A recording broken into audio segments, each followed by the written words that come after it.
Third World Cinema Club.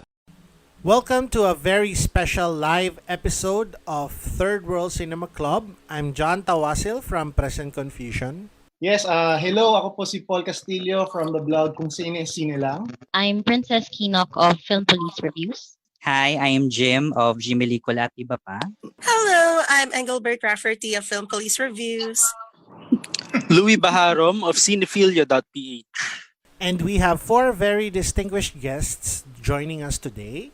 Hi, I'm Lori Reyes, Practical Labs partner. Hi, good evening. I'm Jo Macasa. I'm Direct Peke and Direct Lori's Assistant Director and Production Manager. Hi, I'm Onat Rios, currently the Executive Council member of the National Committee on Cinema and former board member at Sofia. Hi, Laurie and Joe. Hi, Sorry, Joe. Peke. I know you're very, very close to him. You've worked with him for the last 20, 30 years. So condolences. Anyway, I'm Tedico. I'm a cultural worker. I've been doing film programming for at least three decades, and I used to be the former chair of the NCCA Committee on Cinema, and also like Onat, also a member of Sofia, Society of Filipino Artists. Good evening. Yes, good evening or good morning or good afternoon whenever you're listening to this podcast. We're here to celebrate and remember the life and works of Direk Peke Galiaga. So let's start this episode by asking our guests how they first met Direk Peke. Let's start with you, Direk Lori. How did you first meet Direk Peke? How we met Direct Peke for the first time? Yes. Nagkakilala kami ni Peke through a common friend, si Mario Tagiwalo, who was a presidential speechwriter for 4 presidents. This was during the time of Champoy. Pero matagal, hindi pa ako taga-showbiz nun. Kaya matagal bago ako bago ako napasama sa industriya ni Peke. Matagal na kami magkaibigan bago ako naging showbiz. Okay, Ma'am Jo, kayo naman po. Una ko siyang nakilala, 1994. I joined the Negro Summer Workshop in Lasal, Bacolod. Ang una ko talagang teacher was yung wife niya, si Tita Madi Galiaga, and then he gave a talk in one of our classes. Yun, and then the next year, kinuha niya akong maging facilitator nung Masscom seminar workshop niya. And then doon na kami nagkakilala, nagkatrabaho una, and then when I graduated from college, gumraduate ako today, the next day nasa eroplano na ako dahil papunta na akong Manila para gumawa ng Magic Temple. Oh. Magic Temple was my first movie, pero before ako gumawa ng Magic Temple with them, sa kanila rin ako nag-practicum nung college ako. Pumunta ako ng Manila to do a GMA telesine called Gunita.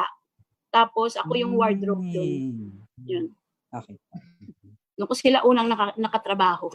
And of course, Sir Teddy, your experiences meeting Direk Peke. Yes.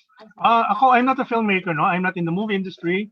I'm in doing cultural work, and my encounter with Peke was, when he joined when we both got elected into the National Committee on Cinema of NCCA way back in 1994. No, so it was a 3.5-year term. We began in mid-1994 and then ended our term in 1997. This was the time when NCCA was under Ambeto Campo, and then after that, in between, it was under Cecil Guedote. No? So we spent about 3.5 years together in the committee, which was chaired by Doy Del Mundo, Clodoaldo Del Mundo Jr. Peke was the vice chairman, and among other committee members were Mel Chonglo and myself. No, there were, I think, 9 of us. Okay, Sir Onat, how about your experiences? With Direk, I first met him sa set ng Agaton and Mindy. Yeah. So bali, nagpa-sign ako sa kanya nung press kit ko ng Oro Plata Mata. So dala-dala ko. Pero prior to that, we were exchanging emails na. Yeah. So doon yung first meet up ko sa kanya. Yun, after that, yun, naging ano, si Direk naman kasi akala ko nga isnabero pero hindi naman pala. Oo. Kasi there are times na may intimidate ka sa kanya, no? So, pero pagka nakilala mo siya, hindi naman siya ganun ka-snub talaga. Medyo lang. Yun. All right. So the first point of discussion for the day is Direk Peke's Scorpio Nights. I think this is a movie that most of us have seen already. Yeah, ako siguro lalabas yung edad ko dito pero I remember watching this when I was just a little kid. Yan, and meron kopya kami ng Betamax nitong pelikulang to. Tapos doon ko siya pinanood. Oh my God, tao ka na nun? pero hindi no 85, wala pa ako noon. Pero later on, 90s na. Nabutan mo beta dyan, ha? Kala ko kami lang. Yung start ng Scorpio Nights, tumawag si Mother. Doon kami ni Madi nasa bahay kami ni Peke. Tsaka ni Madi. Madi is Peke's wife. Tumawag si Mother. So kinuwento sa amin ni Peke, usapan nila afterwards. Sabi niya, ayun, si Mother yun. That was Mother telling me I should think very, very fast about a really bold movie. I think we called it bold at the time. 1984. Gawa daw tayo ng she's asking us to do a sexy movie. She's asking me to direct a sexy movie. Hindi daw, promise daw ng gobyerno, hindi nila isi-censor. Oh, really? So, tawag kagad kay Uro. Dati, nung panahon na yun, PA Pagaspas tawag namin eh. We were a group. Si Don Escudero, si Uro de la Cruz, si Madi, minsan yung AD namin kasama dyan, brainstorm kami ng brainstorm. So, pero this time, ang nangyari, instead of brainstorm kami ng brainstorm, tapos one day, dumating yung art director namin, si Romel Bernardino. Tapos sabi niya, Direk Peke, there's an article here from isa sa mga bastos na tabloid. It's about a high school student na binaril ng pulis. Kasi nahuli niya ng infraglante delicto, caught in the act, na huli niya yung third year high school students, tinotonting yung asawa ng pulis. So binaril yung pulis. Sige, let's do that. Martial law. Hindi pwedeng pulis yan. Sabi ni Peke, let's do it let's make it a security guard. I want Louie Ojeda. Ganon. Tapos si Uro, I want Anne-Marie. Ganun, casted na. Oh no, it's just a matter of looking for the boy. Kaya lang, shortly after this, inatake si Peke. December 1984, he had a massive heart attack. So, na kami, last stages ng pre-prod, mag-shooting na. January ang shooting namin. So, in the month of January, the St. Luke's refused to release Peke. So we escaped. We must have escaped, okay? Because I remember Peke and I were passed through the ER. Kung na-discharge ka ng legal, bakit ka sa ER magdadaan, di ba? So malamang tumakas kami. So that's it. Very briefly, which took long. Then we started shooting Scorpio Nights.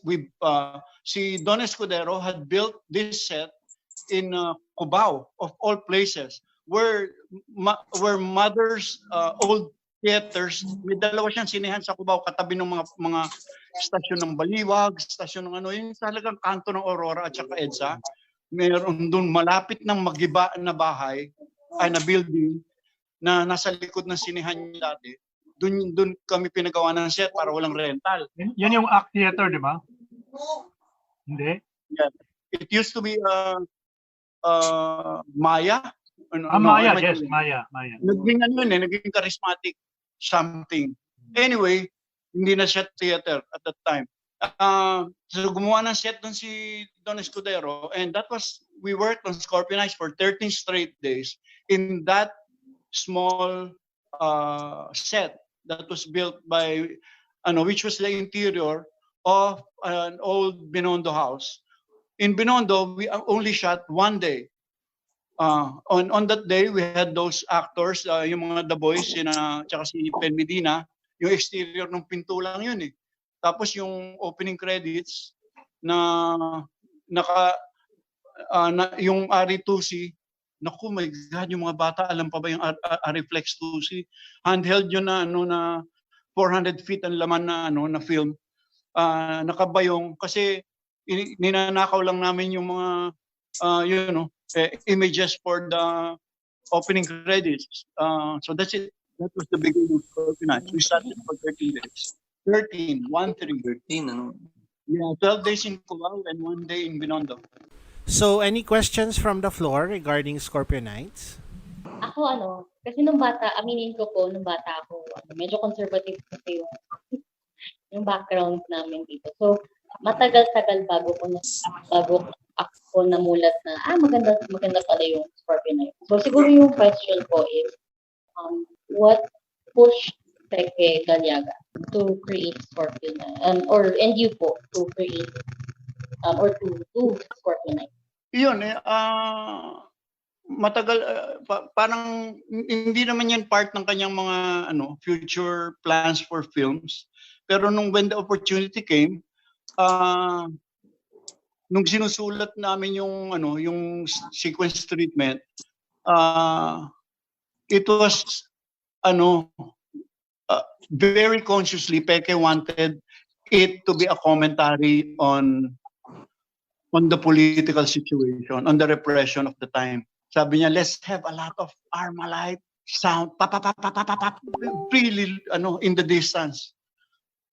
Sabi niya, tapos, lagyan natin ng punuin natin ng radio shows. Let's produce our own radio shows. So if you watch Scorpio Nights again, listen very closely to the soundtrack. Ang dami namin ginawang radio show doon, including me.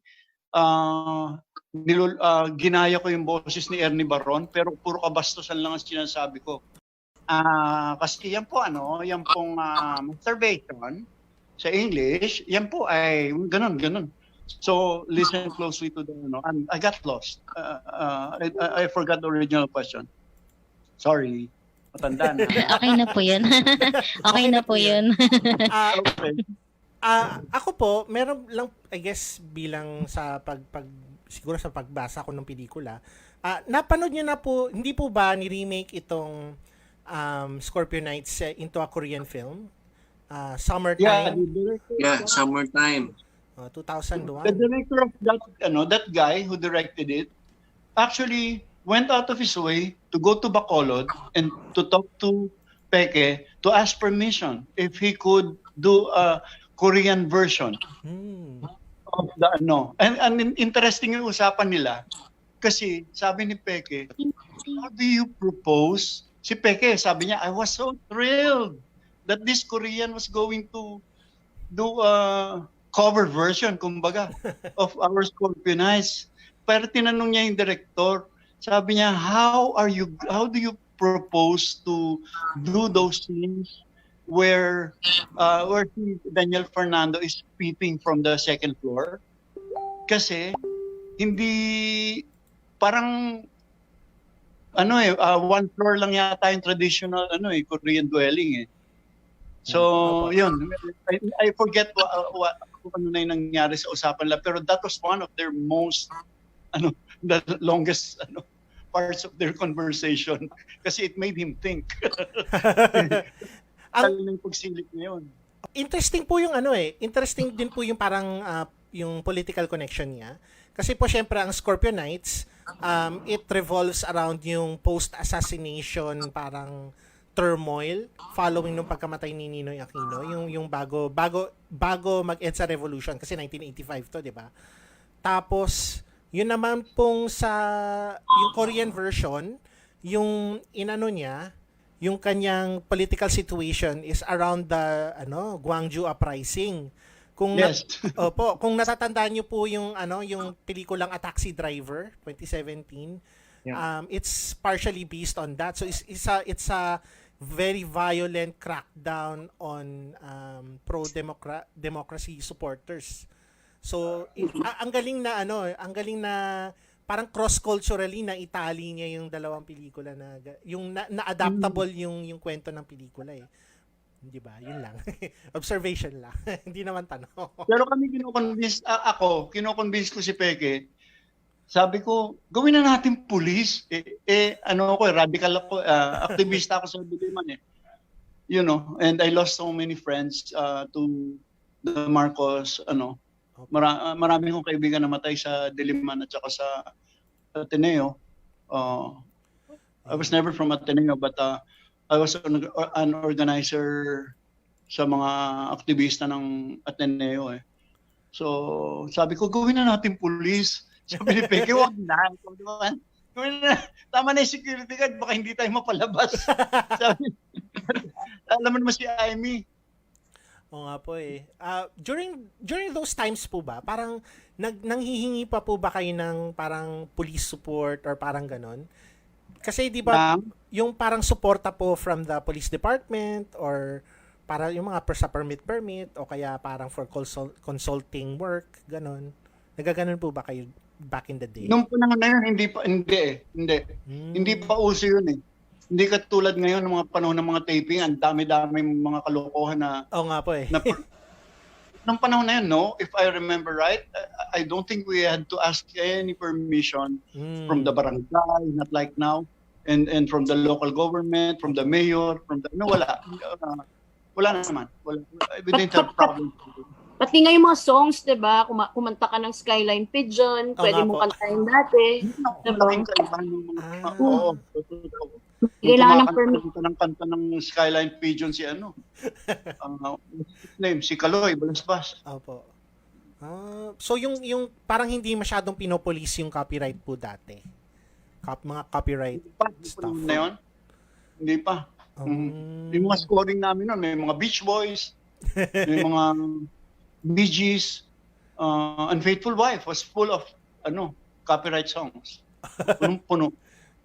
May naka-interesting nga eh kasi parang mas sa akin creative freedom yun eh na lalo na kung wala kang restrictions in choosing yung music na gagamitin mo for your... Hindi, tsaka evocative eh, songs of the period. Yes, exactly. Oo nga po. So pagka nanood mo years later, oh my God, ito yung one and only hit ni Sean Lennon. Ito, ang bata pa ng boses ng Bee Gees, is also evocative of a period. Aside from nakakainis yung nakakainis yung bagay is for the artist. Ayaw mo na. May question ako dyan kay Direk Lori. Sige po. Direk Lori, who had a hand in choosing the songs na kinanta dito sa Scorpionites? Yung tinugtog sa gitara.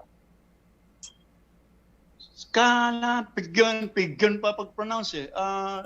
Those are all Peke's choices. Except, nung nagpaparada yung mga bata na may dala silang patay na pusa, just love you. Yun na tayo eh. Yung ba yun? Yata po. Boys Fall in Love, meron din direct. Yun lang ang kanta na ako pumili. Everything else si Peke, kasi si Peke is a music lover. Musikero kasi yan eh. Ang galing mag-piano at saka mag-gitara. Tsaka they used to sing like Peter, Paul, and Mary. Yung tatlong magkapatid, si Peke, si Ricky, at saka si Chita Galyaga. So, ang dami niyang tapes. Panahon pa ng cassette natandaan nyo. Hindi pa namin alam na magkakaroon ng CD. We didn't know the future. Thank you, Derek. Ayun. Any more questions, Jim? Hello po. So, napansin ko po kasi yung Scorpionites tsaka yung Virgin Forest na si Peke Galyaga din yung nag-direct. Very similar sila in terms of the direction and at the same time kung paano nag-play out yung politics, yung body politics ng mga characters. Of course, yung main difference in kapansin-pansin is yung characters who played them in Scorpionites, si na Orestes Ojeda, si na Ana Marie Gutierrez, sa sa Virgin Forest, si na Sarcy Emanuel.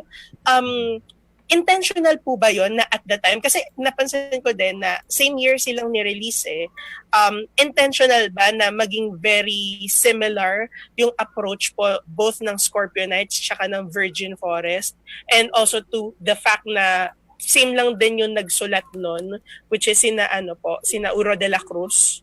Ang no intention at all. Kasi ang naging similarity lang doon yung sa akin yung sex scenes which were never in the original screenplay of Virgin Forest. Ang nangyari kasi doon, although hindi ba merong romantic yung between Abel Jurado and Miguel Rodriguez and Sarsi. Grabe yung nila, yung sexual politics nilang tatlo. Nung matatapos na kami ng shooting, sa Atimonan pa naman kami, binisita kami ni Bernal tsaka ni Mother. Si Bernal kasama ni Mother si Bernie. Nagpunta dun si Mother para makaawa kay Peke. Sige na, bigyan mo ko ng sex scene. Magpapahig naman niya si Miguel na maghubad. Si Sarsi, wala tayong problema. Alam mo naman, naghuhubad yan talaga. So, pakiusapan mo yung dalawang lalaki na maghubad. So, yun. Very fast. Tapos na namin yung shooting ng nung Ibanag-Village. Tapos na namin yung, konti na lang sinushoot namin nun So, si Peke, nagpagawa ng kubo dun sa harap ng resort namin sa Atimonan mismo. Nagpagawa siya ng set kay Don Escudero to replicate the floor and at least the floor and dalawang dingding nung isa sa mga bahay sa Ibanag Village. Tapos dun namin sinute yung sex scene.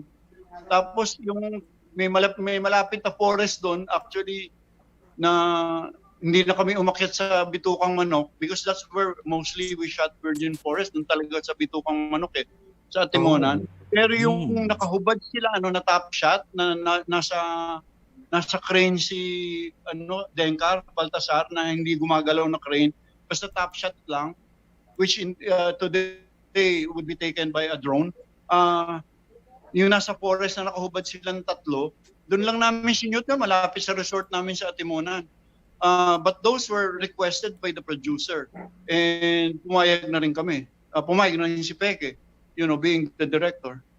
Na sige, lagyan mo naman ng sex kasi lalabas yan sa sayang naman yung sa film center lalabas yan. Walang censorship yan. Ganun Ganun ng ni Mother yung pakiusap ni Mother. Sige na nga. Si Miguel naman, ay nako, sumalangit na ang kanyang kaluluwa, napakahirap katrabaho ng taong yan. Oh. Oh my God. I said something controversial again. No. He was problematic. He had problems at home, so it wasn't his fault. So yun, nakuna namin sila nakahubad-hubad without genitals. Teka, may interesting ako. Alam ko malayo sa question. Pero alam nyo ba na nung isang araw, siyempre alam ng lahat ng tao sa Quezon na nagsushoot kami doon na si Sarsi Manuel. 92 kami na lalaki. 2 lang ang babae sa namin. Sa nakasama namin sa resort. Si Sarsi Manuel at saka yung alalay niya na tomboy pa. Okay, yari ka dyan. Hindi, tsaka makeup artist, 3. Yung makeup artist namin, 80 years old. Pero, anyway, ang interesting fact about Virgin Forest is nagkaroon ng one-day truce ang NPA at ang Philippine military dahil pareho nilang gustong makita si Sarsi. Wow! Yun lang pala kailangan ng peace process. Oh my gosh! As production manager, di kausap ko yung yung provincial commander, weekly nireregaluhan ko ng whiskey, ng Johnny Walker. Hindi ko alam kung bakit. Siguro natatakot ako na babarilin niya kami. Yung provincial commander doon na nagpapanggap na private, halatang-halata naman na PM Ayer dahil dissenting magsalita at saka pag nag-ano siya minsan unconsciously he goes into English. So alam mo nagpapanggap lang na private. Anyway, sabi paano to? Gusto manood ng mga bata ko ng Sabi ko, sir, problema po kasi nasa red area kami. Which means it's an NPA area where we were shooting. So sabi niya, can you tell them, can you reach out to them, tell them I can call a one-day cruise so we can all watch. So yung bodyguard ko, may bodyguard ako noon dahil lagi ko maraming dalang pera. Pulis lang yun ng Atimunan. Sabi ko, may kapatid siya na NPA. So sabi ko, kausapin mo nga. So nagkatotoo talaga. On one side, NPA, so walang dalahan ng armas. Yun lang ang dapat hindi kayo armado. Pero makakalapit kayo as close as 10 meters to Sarsi Emmanuel actually. Pero sa kabilang isang side NPA, isang side mga PC, Philippine Constabulary, hindi na inabot, mga bata pa kayo eh. Pero nakakatawa kasi magkakamag-anak tong mga PC tsaka NPA. So makikita mo yung mga anak tumatawid, may dalang Skyflex. Oh my God. Dadaling kay Papa sa kabila. I lost myself. Ang ganda ni Sarsi Emmanuel. Tagapagdala ng ng kapayapaan eh. Tapos yung silang tawiran, iba may dalang mertayolate, band-aid, para sa barilan bukas.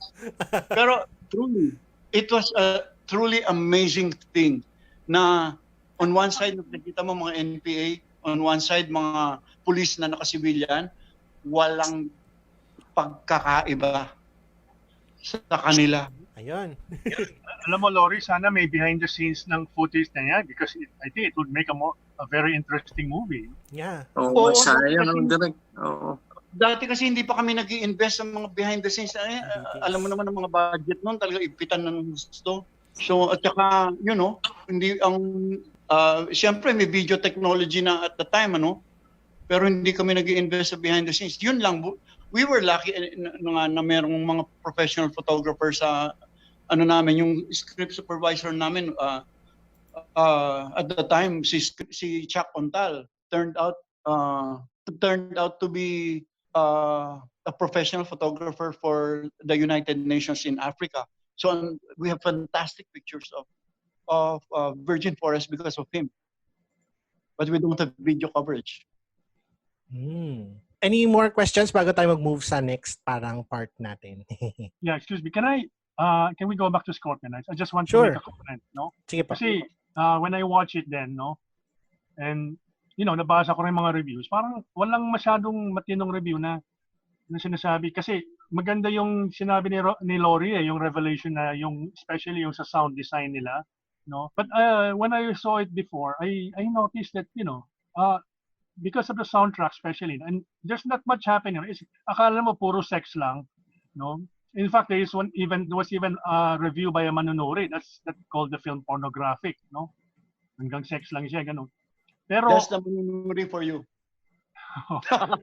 pero it's a film about martial law that doesn't depict martial law per se, no? Wala yung mga rallies, walang mga arrests, walang military. But then, if you listen to the soundtrack, it's all over. It's all about the martial law era, no? And I think it demands a reviewing. It demands a reassessment because of that, no? Yeah. It becomes more relevant, even more relevant today. Tsaka isa pa, no? The year before 1983, pinalabas dito yung no? Siyempre, hindi pa malakas yung mga video, hindi pa madaling hanapin. Yung In the Realm of the Senses ni Nagisa Oshima was shown at the Manila Film Center, at the Folk Arts Theater during the second Manila International Film Festival. Folk Arts, yes. Ang daming nakapanood nun, libo-libo. No? Wow. And I don't know if Peke was one of those who went troop out to watch, no? Kayo, Lori. Yes, si Peke acknowledges that, yung Realm of the Senses, as a direct influence when he was directing Scorpion Nights. He acknowledges that in many interviews. Yun po bang In the Realm of the Senses na pinalabas sa Manila International Film Festival? Dumaan ba siya in any way sa mga censors? Walang censorship? It was uncut. The MIFF was sponsored by the Marcos government. Oh. So completely no censorship. Wow. Amazing. Completely no censorship. Uncut. And even Nagisa Oshima was here because he was part of the jury of the film festival. Oh, you will not believe Yeah. the people who came here. Werner Herzog, Klaus Kinski, Nagisa Oshima. Ang daming sikat na filmmakers and film people. Grabe, in fairness. Ayan. I think nga Scorpio Knights really does need a reassessment. Yung problema lang, wala talaga masyado nang nagsusulat about films, much less yung mga older films Yun yung nagiging problema natin, lalo na sa larangan ng film criticism or film review writing, gano'n. Oo, pero dapat talaga merong magsimulang magsulat yan lalo sa mga kabataan. Pagtiyagaan nilang i-review yung para balik na rin lahat ng mga kabalbalan na ginawa ng manunuri. Gusto ko yan. Gusto ko yan. Hindi,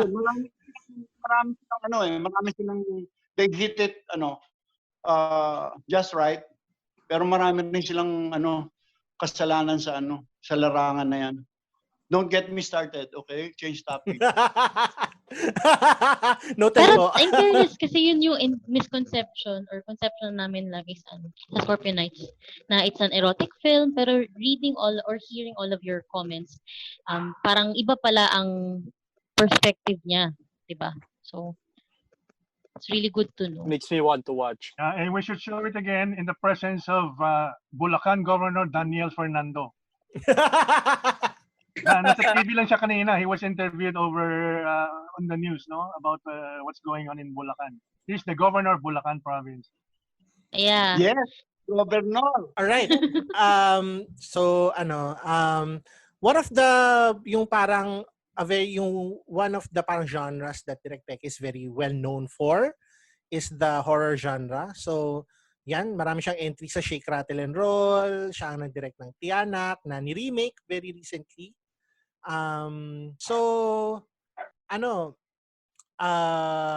Could you tell us a bit about yung pwede po kayo mag-comment, Direk Lori, on yung work niyo ni Direk Peke on yung mga horror films or yung horror film output ninyo, yun.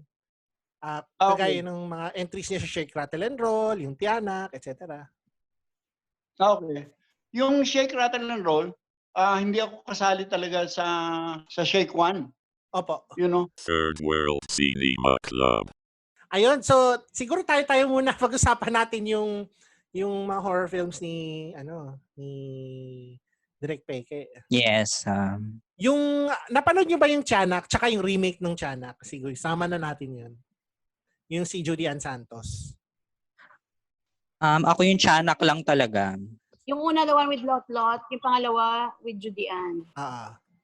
Napanood ko pareho Yung una, natatakot ako. Ayoko mag-isa sa sa kwarto kasi baka may tinatakot kasi ako magulang ko noon. Ako baka may Tiyanak diyan kainin. Yeah, pero dun sa remake ng Tiyanak, if you've seen it, nag-cameo dun si Lot Lot at saka si Denise. Yan. Nag-cameo sila, one day shoot. Yung mga nurses na pinatay silang dalawa. Yung originally si Susain Gonzales tsaka si Josie Galvez dun sa original, silang dalawa yung gumanap dun sa remake. Yun. Dun sa... I'm back. Okay na po. Ayan. Okay. Sige po, Direk. Yan. Do I have the floor? Yes po. Yes, Direk. Go. Okay. Yung unang Shake, Rattle and Roll, hindi ako kasali talaga at all. Finire ako ni Peke. Pagkatapos yata yan ng either Unfaithful o basta hindi pa kami partners niya na in directing Finire niya ako kasi meron Parang after Kid, wag kang susuko, Direk. Yeah. Ha? After Kid, wag kang susuko. Hindi. Di ba? Direk sa Tiyanak. Yeah. Direk, Shake, Rattle and Roll 1, in other words, hindi ako kasali at all. But since I was living in the same compound as Peke, kami nila Ronnie Lazaro, nila Jaime Fabregas, nakikita ko nung ginagawa nila yung pakpak.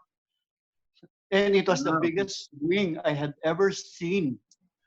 Yung concept ko ng manananggal, yung concept ko ng manananggal galing sa Filipino comics sa Hiwaga, yung mga ganun, mga horror laging yung comics. Hindi ganun kalaki yung pakpak ng Sabi ni Peke, it has to be, what's the term? It has to be credibly, you know, you have to believe that the wings can carry the weight of half a person. So it has to be huge. So ang laki talaga ng pakpak na ginawa ni Rodel Cruz, grabe. Anyway, pagdating sa Scorpio 2, na ayun, syempre director na ako noon. Ang gusto kong comment, gusto kong sabihin in general sa lahat ng Shake Rattle Roll na umabot na yata ng Shake Rattle Roll 50. Anong numero man yan. nung panahon na yon, maganda yung concept eh. Kasi convince namin si Mother na give us the freedom to, kasi gusto niya ang trilogy rin.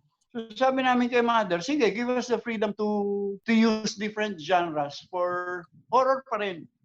Pero iba-ibang genre yung yung 3 episode. Kasi kami lang yung director. Tapos kami rin yung susulat. I mean, it's up to us yung script. So, nakakaano kami na nagkaroon kami ng freedom na dapat may isang about a traditional galing sa Pinoy folklore.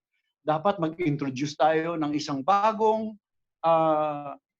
creature na hindi pa nag-exist sa Philippine mythology. Yun yung kalawa. Yung ikatlo, dapat meron tayong medyo comedic na script para medyo a lot of humor. Yun, which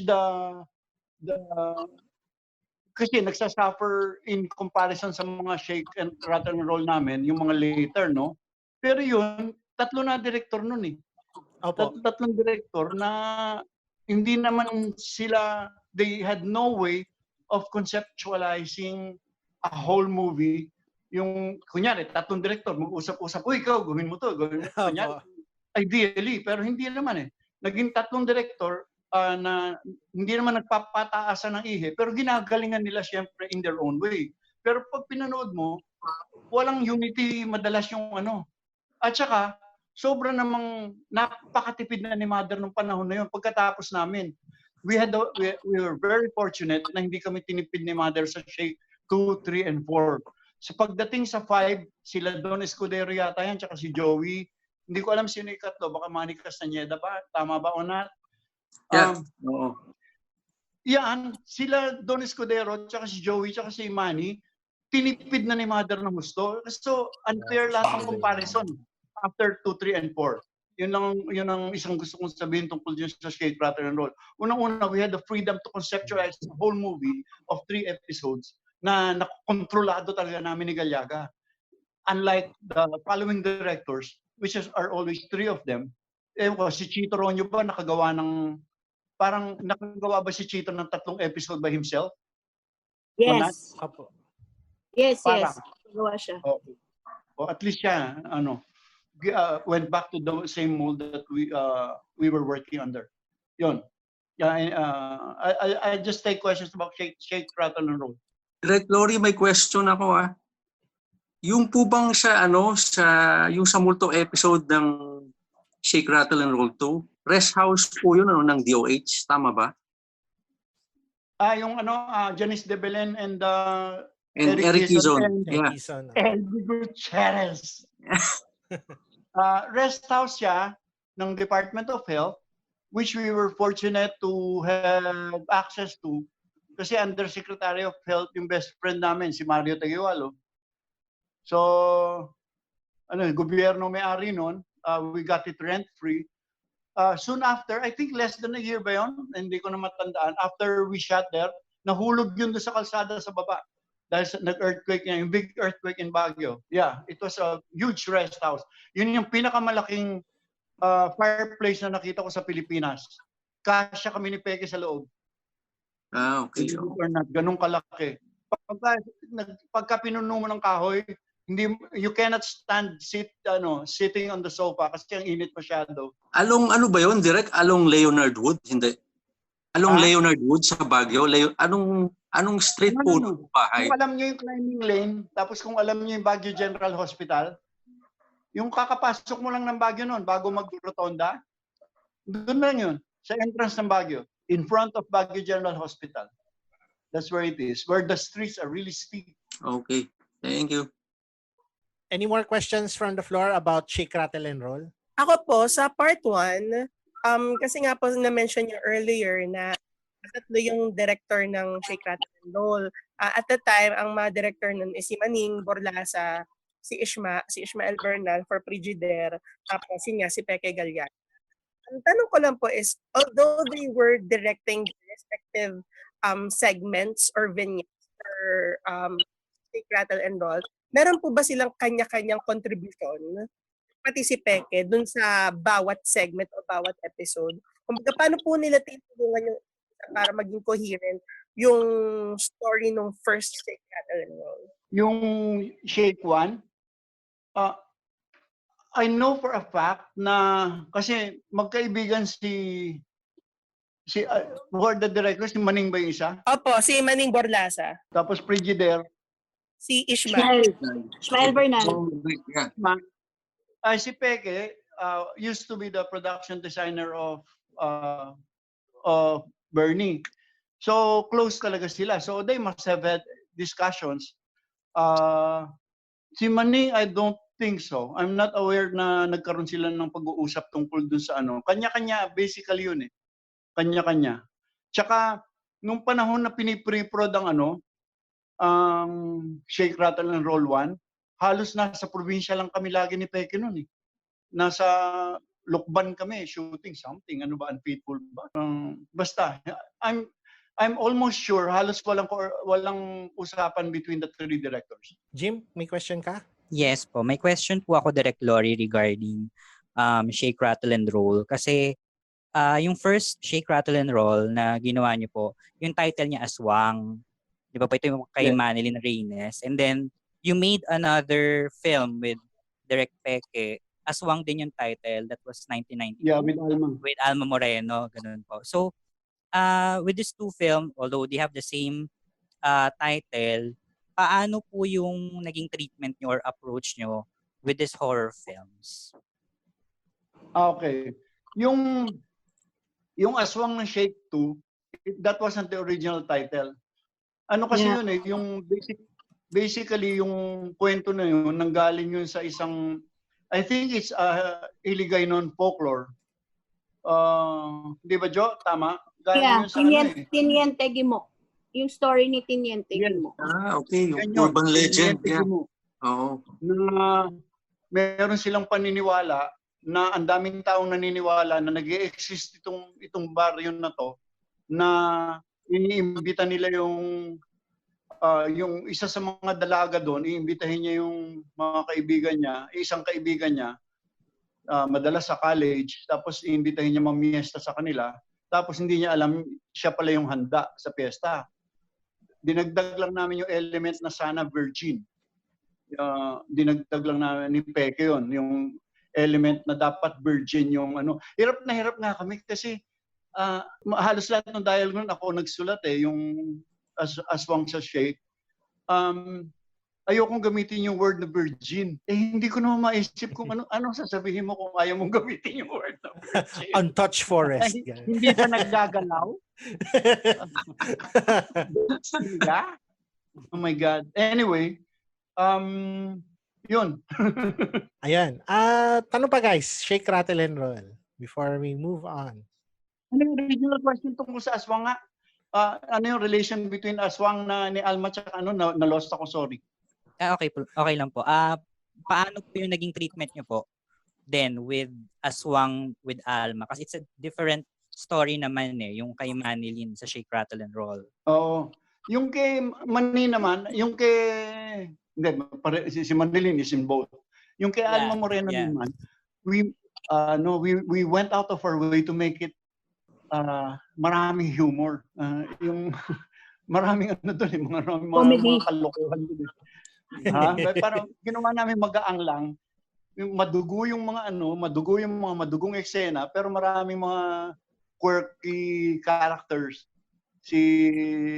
What's his name? Si stunt director namin dati. Sam Brillantes, direct? Don't worry. Sam Brillantes? Yeah. Hindi.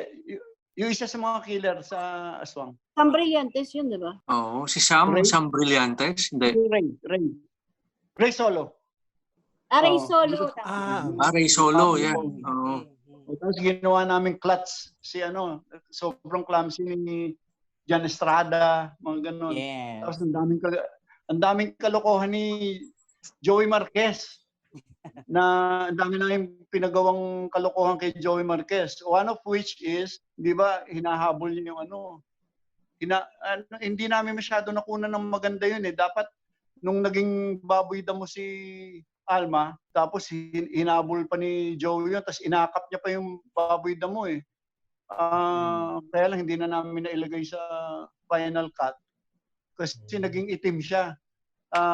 Trivia, hindi namin alam, yung animal wrangler namin, hindi inamin sa amin, hindi siya nakakuha ng itim na baboy na native.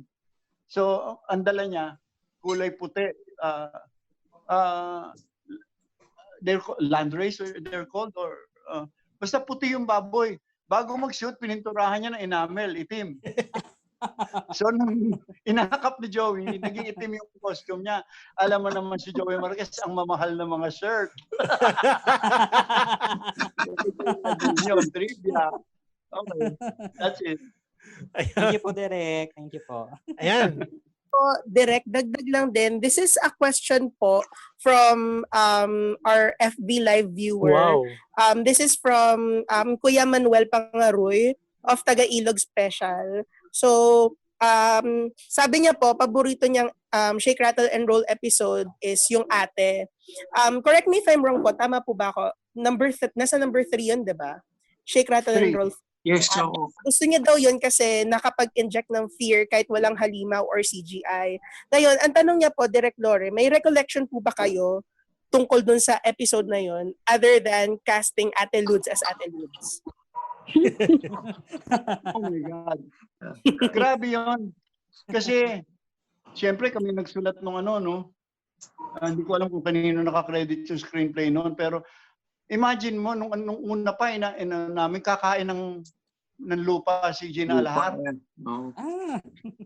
So, actually, muntik na siya magka-diabetes dahil sa pinakain sa kanya na lupa ni Don Escudero. Kasi, yung cake, yung lupa doon was made of cake and Hyro. Yun yung noon eh. Biscuit na chocolate biscuits, tsaka isang katutak na Ovaltine. Yung garden scene, kung saan yung sa garden ni Armida doon, ni Armida Siganreina, na kumakain ng lupa si Gina, na dinadakot niya, isang katutak na cake yun, na chocolate cake, yung nilagay ni Don sa lupa para hindi siya makadakot ng tunay na kasi sinusubo talaga ni Gina, tsaka nilulunok niya talaga yung yun yung isang memorable. Pero isa sa pinaka-memorable, when we were shooting the ending, may nagsabi sa amin, sabi saan maganda yung yung for some reason maganda yung photogenic daw yung yung sementeryo ng Candelaria sa Quezon. Sige, doon tayo. Unang problema, naghukay kami para doon sa butas sa Pinale, di ba? Kung saan mamamatay sila sina Gina Alahar tsaka si Subas Herrero. Nung hinuhukay ng art dep, ewan ko paano kami nagko-communicate noon, basta umabot sa amin ni Peke na sabi ng art dep, amoy patay na. 3 feet pa lang. Yung sabi ko, wala tayong magagawa. Ituloy nyo na yan. So, ang order namin ni Peke, we want it 8 feet deep. Hindi pwedeng 6 feet kasi halos lalabas na yung ulo nila Subas Herrero, ang lalaki nila Subas eh. So, tapos nung mag-shoot na kami, ang daming tao. Sobrang daming tao. Tapos, nung pag kiniklear namin, uminit na yung ulo ni Galyaga kasi fuck you, you're visiting your dead at this time. It's 2 a.m. You're not visiting your dead. Kasi ang katwiran nila, puntod po namin to. Nakatayo sila sa puntod ng lolo nila. Or, at 2 a.m., ang daming tao. Tapos si Armida, nawala na siya sa sarili niya. Lori, can you get rid of these people? We're eating. Dinner break. naka ano kami sa yung tent namin, hindi uso noon yung covered tent. Meron lang kaming tent kasi magkakaroon ng rain effect. Kung walang rain effect noon, walang tent. So may tent kami pero bukas yung dingding. So yung mga tao were looking over the shoulder of the mga artista. Nasa balikat ni Armida, ganyan, para siyang si Zuma. So sabi, can you get rid of these people? Ganyan. Anyway, hirap na hirap kami sa crowd noon. Talagang inumaga kami. Muntik na namin hindi matapos yung eksena. Tapos, one way to drive them away, although winarningan ko sila, kasi ako nagdidirect ng mga full shot nung rain effect. Ulan! Bumbero! Go! Loko, ayaw nyo umalis dyan. Basa kayong lahat. Alas 5 ng umaga, basa silang lahat. Ditakbuhan sila. Pagtakbo nila, roll! And action! Wala nang problema sa crowd. Pero napakahirap noon kasi siyempre nagtitipid din kami, hindi na namin may nagsabi kasi sa amin okay daw mag-shooting sa Candelaria kasi sanay daw sa shooting ang mga tao doon dahil madalas doon si Ronnie po. Ang totoo pala yon, pero sa kabundukan ng Candelaria, hindi sa National Highway Cemetery, hindi doon sa sementeryo ng munisipyo, doon kami nadali. Yung sumulat ng screenplay nung ate episode was si Jerry Sineneng. Oh yes. Our AD at the time. Si Jerry Sineneng. Naalala ko yung prop na bote ng Malatayon kasi may eksena na bubuhos talaga nalimutan ko na eh. Basta may problema kami doon kasi Malatayon is highly poisonous. Apo. So talagang takot na takot si Don. Naghahanap siya ng ng garapa na almost exactly like it, ililipat na lang nila yung label. Hindi naman nila matanggal ng malinis yung label. So we used an actual Malatayon bottle na binabad ng art dep sa kung ano-ano. Pero baka hindi kaya malason talaga sila Subas, saka si Armida siguro rin. Tapos po, yung regarding naman po dun sa 1992 version ng Aswang, yung yung stand-alone na film, sabi po ng isang FB audience natin na great choice daw yung pagkakast kay Alma Moreno. Was it daw po ba the first choice for the role? Si Alma Moreno po ba yung first choice for the role? Oh yes. Nung panahon na yon, yung mga ganyan, believe it or not, hindi kami nag-casting yan. Most likely, I'm not sure pero most likely, sinabi sa amin ni Mother, igawa niyo ako ng horror. Bida si Alma. Ganun. Many of our movies were made like that. Gawan mo ako ng ang lead si Richard Gomez at saka ang leading lady niya si Janice. Ganun. So we would write something na yun ang character. So most likely, Alma Moreno was a given sa Aswang. To be continued.